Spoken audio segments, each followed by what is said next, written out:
Cuarto y último bloque de 30 online y nos vamos a meter en el tema impositivo, en el penúltimo. Yo voy agarrando papel y lápiz para anotar lo que viene, ¿no? Usted se va preparando. No, pero digo, queda una semanita nada más del año. Claro, sí. Bueno, un gusto tenerlo acá, Santiago Sáenz Valiente, como siempre, para arrancar el año, para cerrar el año, para pensar cómo dejar las cosas más o menos prolijas en este cierre de balance, acomodar los números, termina el 31, ordenar los números, tenerlo bien, etcétera, etcétera. ¿Qué tal, Ricardo? ¿Cómo andas, Carlos? Santiago, ¿cómo cierra este año a nivel impositivo? ¿Es un año como otros? ¿Es un año donde ha crecido más que lo que venía creciendo la complejidad, la presión impositiva, los controles? ¿Qué balance harías de la macro de lo que fue este año vos en un estudio justamente que trabaja con muchos productores en esto? Bueno, la primera reflexión que tenemos que lograr hacer es, el otro día lo leí en un libro, optimismo realista, ¿no? Porque si nos inmiscuimos en todo lo que es el pesimismo, tenemos mucho para cosechar, lamentablemente.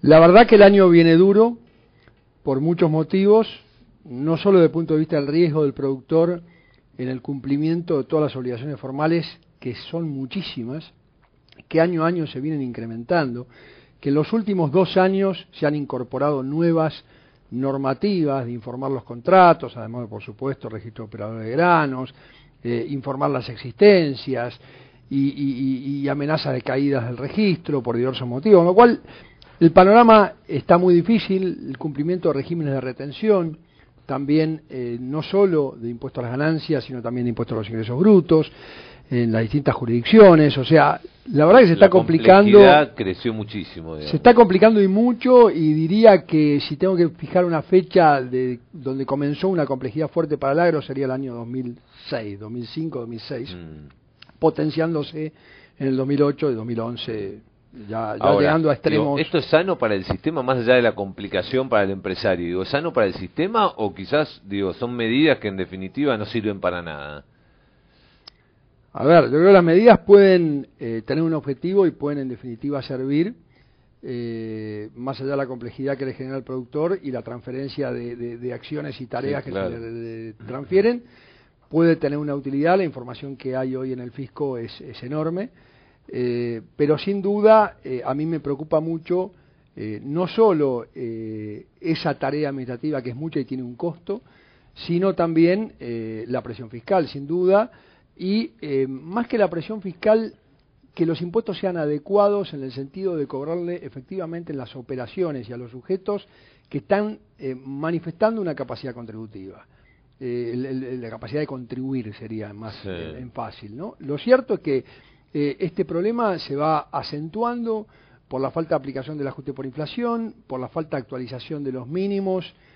Sabemos que está en el Congreso en este momento y esta misma tarde van a tratar la ley económica, donde van a ratificar, lo que hacen no es aumentar los mínimos, sino ratificar los aumentos que hubo en el 2010 y 2011 a través de normas de la AFIP, que si no se ratificaran generaría una deuda diferida que viene del 2010 y una que se generaría en el 2011, compleja y que podría ser de montos elevados en determinados casos. Sí, se prevé todo este tema judicial, digamos, ¿no? Y bastante, pero bueno, esto sí, la verdad que, bueno, parecería que lo que se va a hacer es, además, es delegar en el Poder Ejecutivo directamente el hecho de modificar en el futuro los mínimos, es decir, por decreto, lo cual a mi juicio me preocupa porque creo que tendría que haber una norma de actualización con un INDEC actual, digamos, sensato, o con alguna otra metodología, el incremento del valor de los sueldos, de convenio, de agrario. Si no, después termina firmando una resolución, un decreto, digo, como pasó con la 125 y terminamos donde terminamos, ¿no? Bueno, sí, la verdad que en ese sentido es muy preocupante. Por otro lado,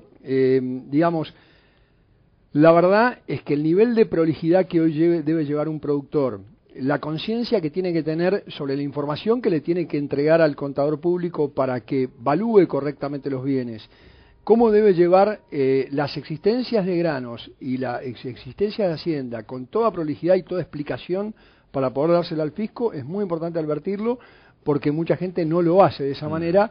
Y por supuesto también el tema de cementeras, hectáreas sembradas, no cosechadas, que realmente es una información que se necesita mucho detalle, mucha precisión en que cierre todo, porque se lo va a pedir la explicación al fisco. Entonces, Santiago, una semana queda para cerrar el año. Digo, quizás algún productor haya andado medio desconcertado este año, no le dio mucho interés, digamos, a la cuestión impositiva. Recomendaciones, digo, que lo llame ya, me imagino que se sienta a ver qué temas con el contador. No, ya no atendemos a nadie a esta altura del partido. No, realmente está muy complicado. Recomendaciones hay muchas. ¿Pero qué cosa debería tener en cuenta? Las obvias y conocidas, que son esencialmente que no haya una existencia de pesos elevada en la declaración jurada y que si existen se depositen en caja de ahorro porque eso implica una exención y si está en existencia está grabado. Si hay un saldo en cuenta corriente importante, pasarlo a caja de ahorro o a plazo fijo. Obviamente también hay una norma en la ley sobre la antielusiva para que no haya depósitos para que estén el 31 de diciembre y el 3 de enero lo saque, ¿no? Porque se lo van a cuestionar. Digamos, las inversiones en acciones continúan exentas, a pesar de que en realidad el impuesto a la participación societaria, que es el medio por ciento del patrimonio, en definitiva se lo van a cobrar al inversor. En lo que es bolsa hay bastante lío con este cobro. Claro. ¿A quién se lo cobro? Porque hay una transferencia permanente de acciones. Hay inversiones de sociedad de garantía recíproca para los socios protectores de las sociedades que se podrían deducir, pero francamente no hay espacio, no hay lugar, no hay sociedades que hoy tomen estos depósitos. Para los ganaderos, Santiago, ¿qué le recomendarías a un ganadero? Bueno, porque es alguien que hay tiene una recomendación un inventario clásica, de ternero, un que inventario no pague nada. Compra, vende, le entra, le sale.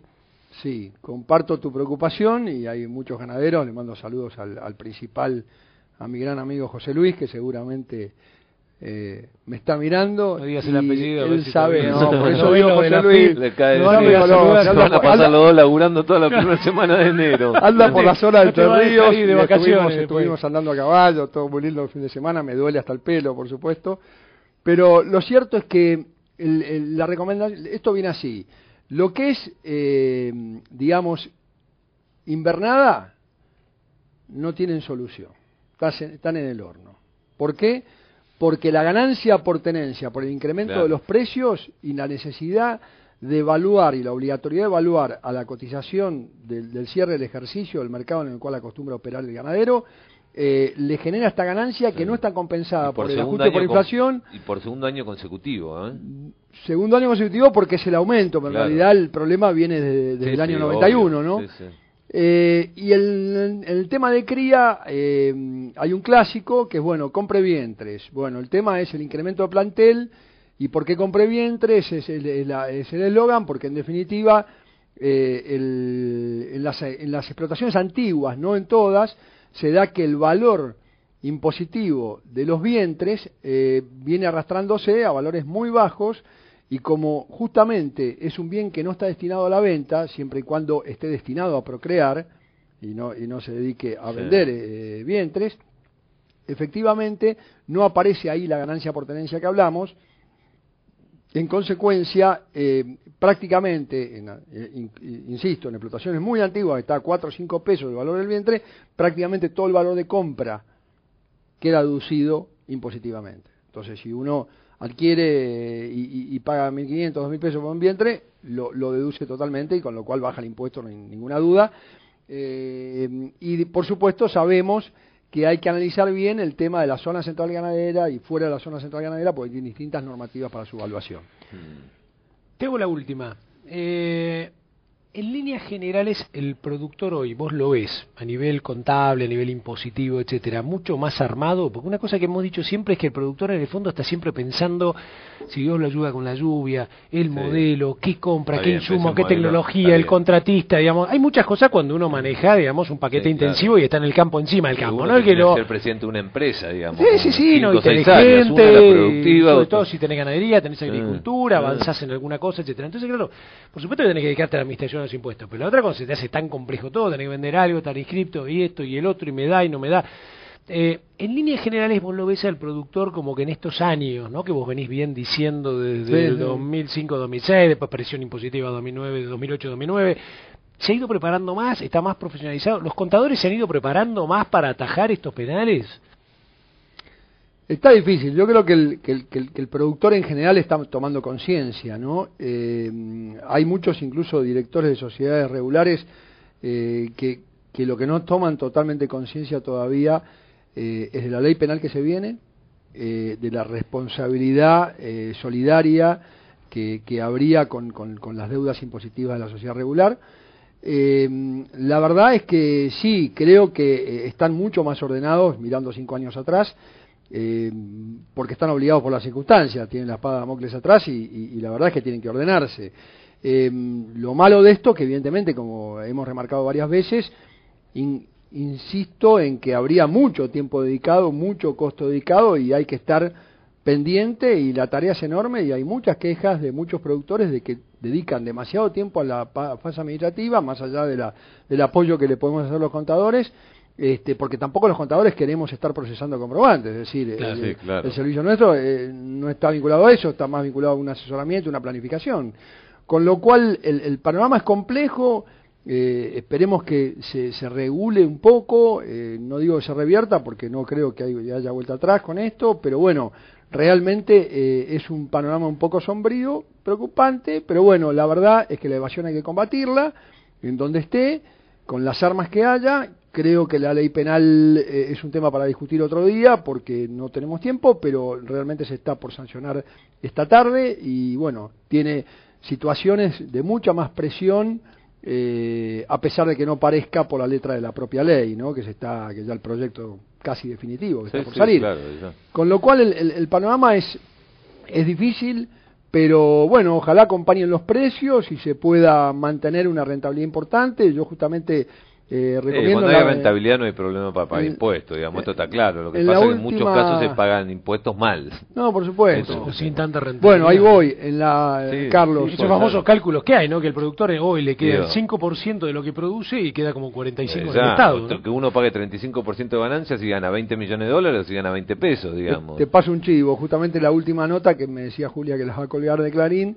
estoy un poco advirtiendo de para mantener la renta segura, no pagar impuesto en exceso ni en defecto, por las consecuencias que tiene en defecto y no pagar de más, pero para eso hay que tener un nivel de organización y de orden extremo, tener en cuenta, digamos, las pocas situaciones de recomendaciones que hay para evitar un impuesto excesivo.